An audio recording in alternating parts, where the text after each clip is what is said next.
Elmore, and I'll be your host for this evening's programming. Thousands of people around the globe are afflicted with the terrible mental disorder called atheism. Atheism is a mental disorder that takes nearly 4.8 million people around the globe, and it convinces its victims that there is no such thing as truth, there is no God. Atheism is not a mental disorder. It is just rejecting the claim that people make because there is lack of evidence for their claim. If you make a claim that a God exists, you have to prove that it does with evidence, not just saying, oh, I have this book, so believe it. We all came from a big explosion. We evolved from a puddle of soup to fish to apes to men, and they have absolutely no evidence to claim this. Okay, that is not atheism. Atheism is just rejecting people's claims that divinities exist because there is no evidence that they present to prove that their divinities exist. It is not. Yeah, there are atheists that accept evolution and all that kind of stuff, but there's also atheists that accept supernatural stuff. Like Buddhists, they're atheists because they don't believe in a god, but they also believe in supernatural stuff like heaven. There's also a group of people called Raelians who do not believe in a god, but they believe aliens created humans and all that kind of stuff. Uh, the only thing that all atheists have in common is that they reject the notion of people's claims that a God exists because there is no evidence. And just for $5 every month, you can generously donate and fund the atheist today. That's how it would be if I had a atheist campaign to fund the atheist. Now, a lot of atheists will have you think they're logical thinkers, they reason, they're smart, they're so great as scientists. And sure, atheists can be great actors, atheists can be great scientists, they can be great producers, they can be great businessmen, they can be great mathematicians.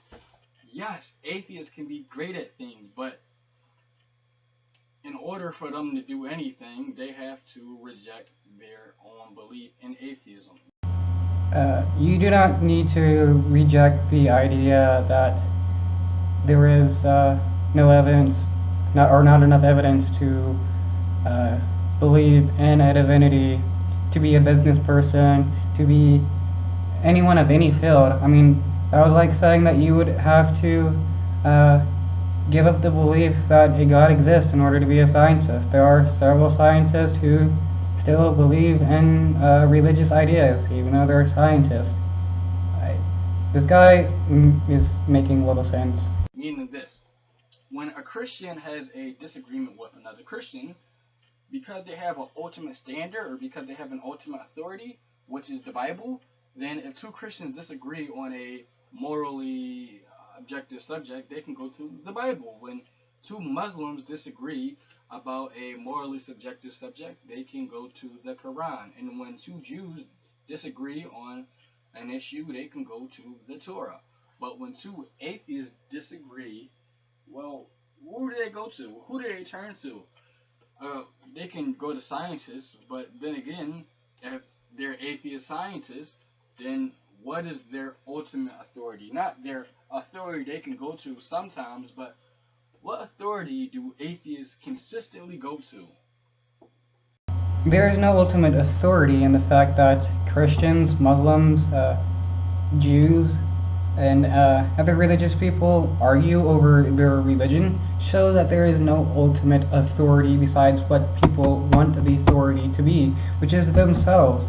When you have a Christian who believes that gays are bad, it's because they have decided gays are bad. It's the same as when you have Christians that say no, homosexuality or gays are good or it's okay. It's because they have decided that it's okay because they are their own authority. There is no real ultimate authority anywhere. Which is their ultimate authority for how they live their lives? And the answer to that question is, well, in atheism, the minute you say there is no God, which God being the ultimate authority, the minute you say there is no God, then you don't believe in that ultimate authority. So for any atheist to say anything is true or false, they have to deny their atheism. They have to step out of their atheism and believe in God when it's convenient for them. This itself is logically retarded. It makes no sense. And it just shoots atheism right in the foot, or atheism shoots itself. The ultimate authority of the Bible, the God, says it's okay to kill various groups of people, like non-virgins on their wedding days, namely females, to kill people for being rebellious and drunk, mainly males, for killing homosexuals, for killing people working on the Sabbath. It also says you can enslave people and how to enslave them and who you can enslave. It also says that you can sacrifice your children to God, and it's okay as long as you go out and slaughter cities after city after city of people. And for a person who is an atheist to say something is true or false, it does not mean you have to stop being atheist and pretend to believe in a God. To say like the sun rises from the east to the west, or that there are stars out in the universe, it doesn't mean you have to believe in a God. It just means that you have evidence for it. Self in the foot. It's a self-refuting lack of belief in authority. It's a lack of belief in truth. It's a lack of belief in right or wrong. So for any atheist to pretend like they have morals, well, you don't. You're an atheist.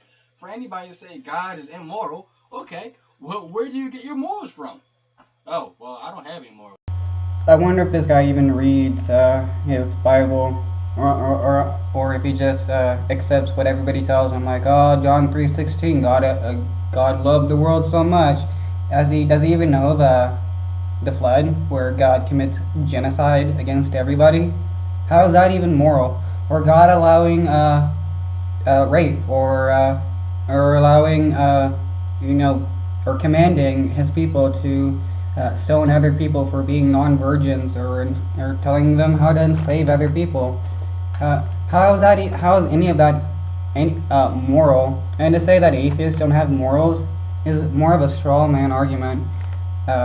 Atheists do have morals. It's just not morals that come from the Bible. What? If you don't have any morals, why are you saying that God is immoral? You have to use God's own morals against God when it's convenient for you, when you don't even believe in morals. In atheism, it's not wrong for me to do anything. In atheism, I could chop somebody's balls off and it would be completely okay, because there is no ultimate authority if there is no God. If there is no God, there is no right or wrong. There are no absolutes if there is no God. And for an atheist to say there are no absolutes, they would have to be absolutely sure there are no absolutes. Using the supposed morals of God against the God of the Bible just shows how immoral said God is. Allowing slavery and the various other things that the God condones shows how immoral that person is. If the person was a human and commanded you and told you to go out and kill people because they didn't believe in that said person, you would consider that to be an immoral act. You wouldn't even need to believe in a God in order to find said act to be immoral. The only way you can find said act to be moral if you were a fucking nut job. And cutting off someone's balls is not an okay thing to do, because it causes harm to another person. Harming another person is not okay, no matter who you are or what you believe. And that's because humans are empathetic. They can feel empathy. They know how others would feel if they were to be harmed. That's why we consider harming others to be bad. Atheists say they believe in logic and reasoning and truth. Well, it's completely illogical to think that somehow the truth can evolve. That somehow water can boil at 100 degrees today and it can boil at 30 degrees tomorrow. That's illogical. That doesn't. The temperature at which water boils or freezes can change depending on what's in it. Usually, like pure water will freeze at, I think, about 32 degrees. If there is salt in the water, it will cause it to freeze at a lower temperature, as well as there are various other things that you can put into water which will cause it to freeze or boil at different temperatures. All you need to know is a little bit of chemistry. It doesn't make any sense. It's completely illogical to say that there is no such thing as truth, because if there was no such thing as truth, then that statement that there is no such thing as truth will have to be truth in the first place. That's a self-refuting lack of belief. Atheists do not say there is no such thing as truth. They are saying that there is no such thing, or at least they're rejecting the claim that people make that a God exists because there is no evidence. There are things that are true, like 2 + 2 = 4, or that the sun rises from the east and sets in the west, or that there are different planets in our solar system, as well as different solar systems in our galaxy. Authority, and the minute you say that there is no God, you have to use this God's moral standard against this God which you don't even believe in. So, in about 5 minutes and 4 seconds, I have debunked atheism, and it feels good. Pretty much the basic argument was that since atheists don't have an ultimate authority, they have no morals whatsoever, and can't say that other characters are immoral. People do have their own sets of morals. Some are maybe not as good as others, which shows that if there was an ultimate authority, everybody would have the same morals. They would be reading the same religious book and following the same sets of laws that said religious book put out. And this was hardly a debunking of anything. I mean, if you wanted to actually debunk atheism, people's rejection of the idea of a God existing, you would actually show some kind of evidence of this God existing. Maybe like, the God appearing on video and talking and stuff like that. Otherwise, he's just talking out his ass and just making more false claims.